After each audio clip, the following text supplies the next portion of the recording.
Paano ba mag-chlorinate ng tubig?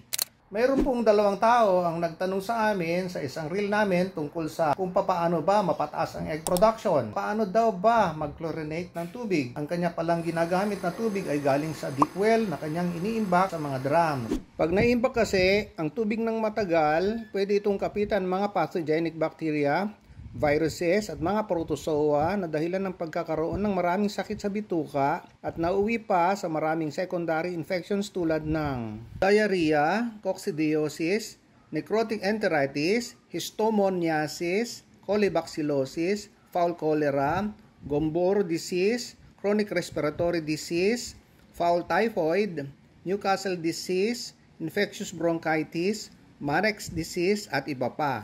Ang lahat ng mga yan ay maiiwasan pag chlorinated ang inuming tubig ng inyong mga alagang manok. Ito ang simpleng pamamaraan para ma-disinfect at gawing ligtas ang inuming tubig kapag galing deep well. Gumamit ng unscented Sonrox disinfecting bleach na readily available sa mga sari-sari o convenience stores at groceries. Sa bawat 7 galon ng tubig sa isang malinis na container, maglagay ng 5 ml o 1 teaspoon ng Sonrox.